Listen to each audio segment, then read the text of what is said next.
Ratusan warga desa Sukabakri, Kabupaten Garut, Jawa Barat menggeruduk salah satu bank. Warga kesal karena ditagih utang senilai jutaan rupiah padahal mereka tidak pernah meminjam uang dari bank tersebut.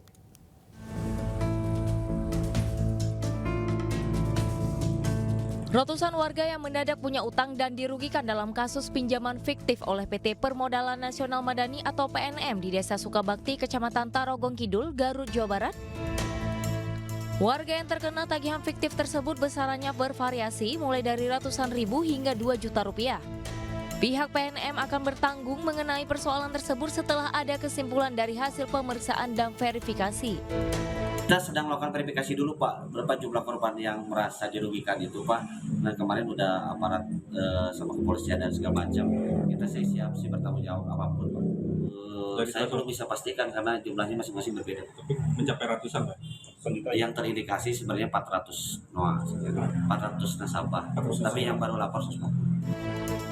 Kapolres Garut AKBP Rohman Yongki Dilata mengatakan pihaknya pun belum bisa memastikan nilai kerugian dari para korban. Ini masih terus dilakukan pendalaman terkait dengan berapa jumlah pasti korban maupun pihak yang dirugikan.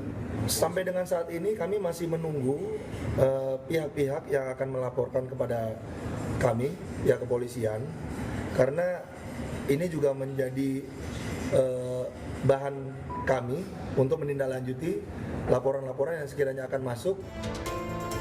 Sebelumnya, ratusan warga desa Sukabakti, Kecamatan Tarogong Kidul, Garut ramai-ramai mendatangi salah satu bank. Mereka mengaku kesal karena ditagih utang oleh petugas. Padahal mereka merasa tidak pernah mengajukan atau menerima dari dana PNM. Diduga kasus ini dilakukan oleh oknum yang sengaja mencuri data pribadi warga berupa kartu tanda penduduk untuk dijadikan jaminan utang. Kaget, kenapa kok bisa data pendudukan bisa tersebar gitu. Padahal ibu tidak merasa ya? Tidak merasa, soalnya nggak pernah gitu ikut-ikutannya gitu ya, berjanji nggak pernah. Usai mendapat laporan, pihak desa kemudian mendata nama-nama warga yang terkait kasus ini dengan dibantu dari pihak kepolisian. Dari Garut, Jawa Barat, Solihin Ainus melaporkan. Sidang lanjutan kasus penganiayaan David Ozora digelar kembali hari ini di Pengadilan Negeri Jakarta Selatan. Agenda sidang hari ini yaitu mendengarkan keterangan saksi ahli dari Rumah Sakit Mayapada yang dihadirkan oleh pihak jaksa penuntut umum.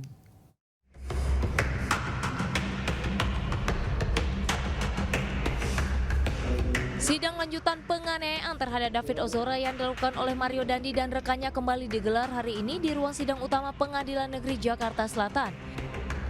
Jaksa penuntut umum menghadirkan saksi ahli dari Rumah Sakit Mayapada yaitu Dr. Yeremia Tatang, merupakan dokter yang merawat David Ozora saat di Rumah Sakit Mayapada, Jakarta Selatan. Sehingga kehadirannya dalam sidang lanjutan ini untuk menemui titik terang keadilan bagi David Ozora.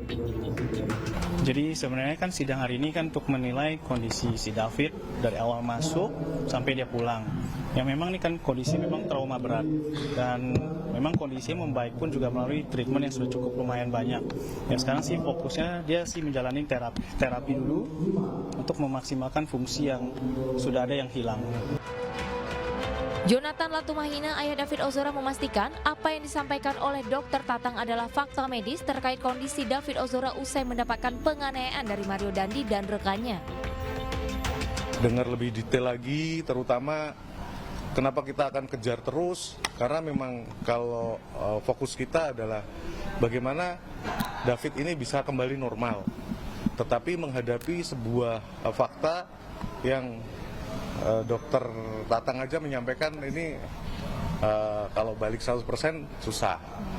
Dan sampai saat ini juga masih fisioterapi kan. Kalau tadi misalnya dengar pengacara-pengacaranya yang pada nanya, yang ada yang malah mau nyalahin kuman, nyalahin bakteri, nyalahin penanganan rumah sakit sebelumnya, tadi patah semua melalui keterangannya Dokter Tatang. Sebelumnya, David Ozora menderita cedera otak akibat penganiayaan yang dilakukan oleh Mario Dandi dan harus dirawat selama 53 hari di Rumah Sakit Mayapada. Dari Jakarta, Muhammad Zulhilmi, Anugrah Ainus melaporkan.